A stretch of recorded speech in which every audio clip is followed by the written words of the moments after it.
Number one, Azane Kaka number one. Quand on songe aux modes de transport les plus dangereux, le bateau n'est guère en tête de liste. Alors que ce type de transport est relativement sûr, il y a parfois des accidents fous capturés par caméra. Si vous cherchez des accidents de bateaux ridicules et calamiteux, eh bien vous êtes au bon endroit. Voici pour vous 20 accidents des bateaux filmés.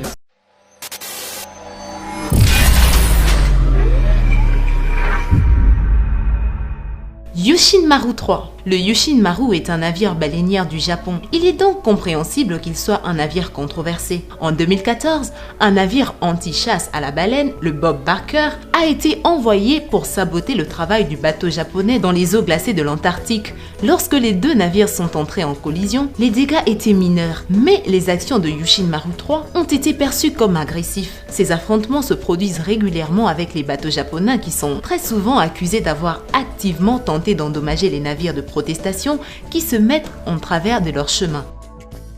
Ce paquebot de croisière est un parmi les plus reconnaissables de la haute mer, le Disney Dream. Il s'agit d'un énorme navire doté de toute dernière fonctionnalité pour ses 4000 passagers. Cela n'a toutefois pas empêché un accident de se produire en 2017. Le navire a apparemment oublié de ralentir et s'est crashé sur le quai. La proue du navire a été réparée en quelques jours, mais cet accident, apparemment mineur, aurait causé des dizaines de milliers de dollars de dommages.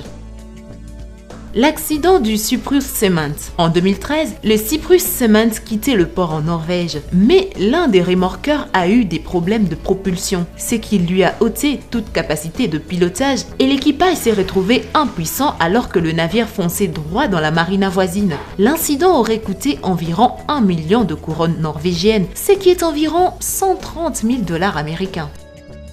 Au début de 2018, le MSC Harmonia s'approchait du port au Honduras, comme il l'a fait maintes fois auparavant, mais à cette occasion, ils n'ont pas réussi à obtenir la bonne direction, à juste titre. Le ponton a été entièrement détruit et a détruit tout ce qui se trouvait sur son chemin. Heureusement, personne n'a été blessé dans cet incident, mais la compagnie d'assurance des navires de croisière a dû payer 13 millions de lempiras honduriens, soit un demi-million de dollars.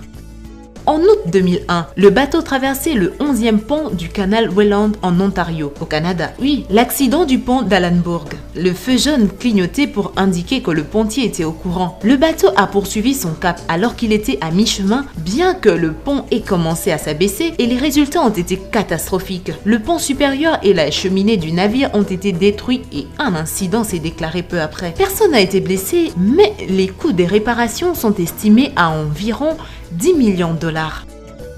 Le Grand Rodosi. En 2010, le Grand Rodosi libérien était guidé vers Port Lincoln en Australie par 2 remorqueurs. Les moteurs du transporteur ont failli au pire moment et il s'est écrasé sur les FV Apollo, un navire de pêche de 700 tonnes et coûtant 16,8 millions de dollars. Le navire a sombré sous les vagues suite à l'incident. La société propriétaire d'Apollo intenta une action en dommages et intérêts réclamant près de 30 millions de dollars.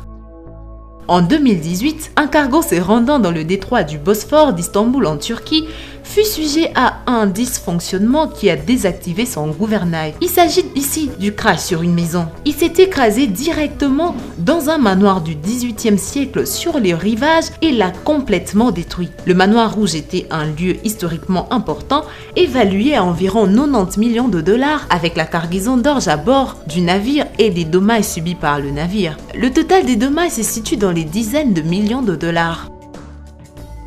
Le pont accidenté. Les ponts posent souvent un problème pour les navires. Il existe de nombreux exemples de capitaines qui ne les ont pas jaugés correctement. En 2014, un tout nouveau paquebot de croisière coûtant 44 millions de dollars a réussi à percuter un pont en Chine. Le pire exemple est peut-être arrivé à Bangkok en 2017 lorsqu'un navire a heurté de plein fouet le pilier d'un pont traversant la ville. Le pont s'est effondré au-dessus du navire, causant des millions de dollars de dégâts et emportant une liaison de transport essentielle dans le processus. Avec tellement d'océans disponibles, il semble incroyable que ces deux bateaux aient réussi à entrer en collision. Il s'agit du yacht russe, mais ils l'ont certainement fait et cela a causé énormément de dégâts. Pas de blessés, juste quelques égratignures et meurtrissures, mais il y a eu un débat quant à savoir qui était responsable. Le bateau d'où la vidéo a été enregistrée semble être immobile, ce qui signifie que le bateau qui s'approchait était définitivement dans l'erreur et aurait dû prendre des mesures pour éviter la collision.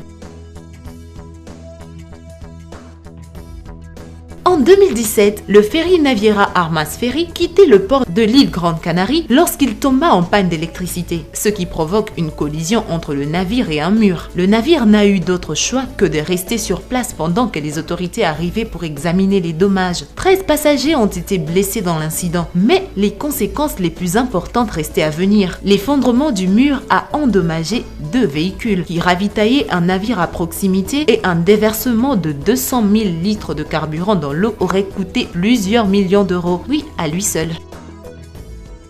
Le désastre d'El Faro. El Faro est considéré comme l'un des pires incidents maritimes qu'il n'y ait jamais eu aux États-Unis. Le navire naviguait entre la Floride et Porto Rico en septembre 2015. Lors d'une tentative d'évitement d'une tempête, il a navigué directement dans un ouragan Joaquin. Le navire a lutté dans des conditions difficiles et a coulé le 1er octobre. 33 membres de l'équipage ont perdu la vie. L'épave a été retrouvée un mois plus tard à 15 000 mètres de profondeur. Les leçons tirées de cette tragédie ont conduit à des modifications du droit de la mer afin d'empêcher que de tels événements ne se reproduisent.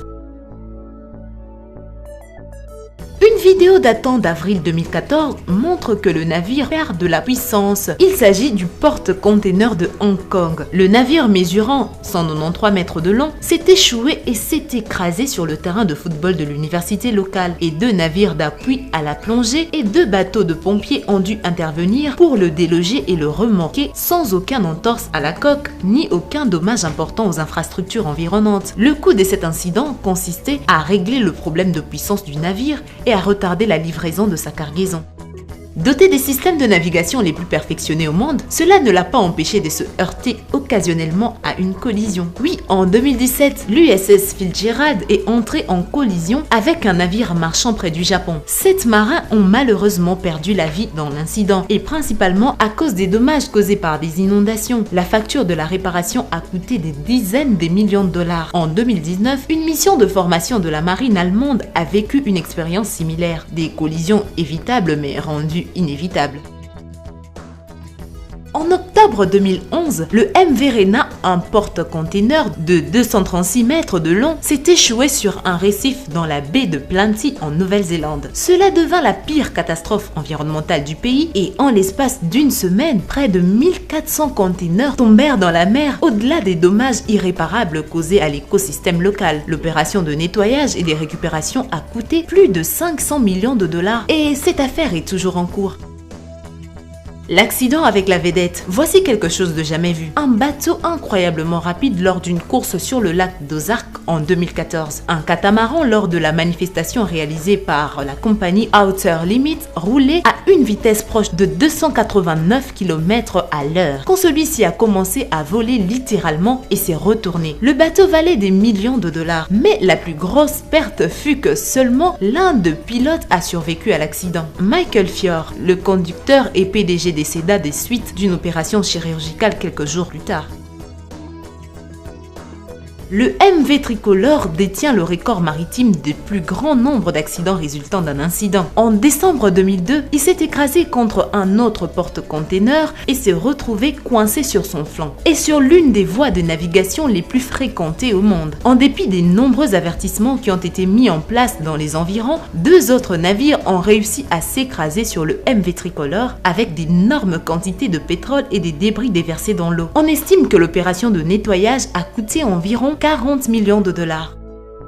L'Exxon Valdez. La marée noire de l'Exxon Valdez est l'une des catastrophes maritimes les plus importantes et les plus tristement célèbres de l'histoire. C'est aussi l'une des plus destructrices de l'environnement. Elle s'est produite en 1989, lorsque le pétrolier s'est écrasé dans un récif. 10 millions de gallons de pétrole ont été déversés dans l'eau, produisant une nappe couvrant 1300 carrés de côte et 11 000 carrés d'océan.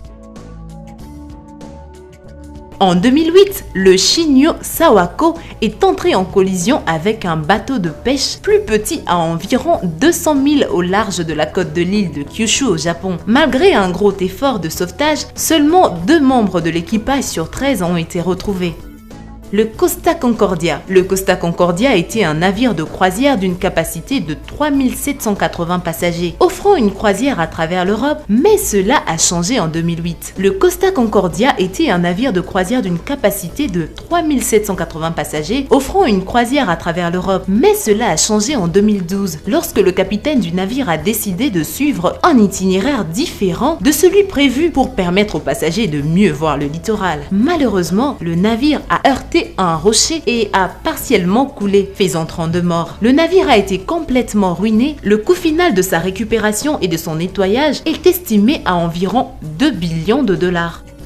Le Beach Bulbous Bow. Les grands navires ont souvent un arc bulbeux qui modifie la façon dont l'eau coule autour du navire afin de réduire et augmenter l'efficacité des moteurs. Cette forme la rend sujette aux incidents, comme ce fut le cas en 2009 lorsque le MV Marty Princess et le MV Renate Schultz se sont enchevêtrés dans la proue. Les 2 équipages ont dû être évacués et les dégâts étaient assez considérables. Alors, avant d'embarquer dans un navire, si la possibilité d'un accident en mer vous terrifie, cela est compréhensible, mais avez-vous déjà été témoin d'un accident de bateau ou avez-vous été impliqué dans un incident? N'oubliez pas de nous les signifier dans vos commentaires. Merci d'avoir suivi cette vidéo. Quant à moi, je vous dis à nous revoir demain pour une nouvelle vidéo.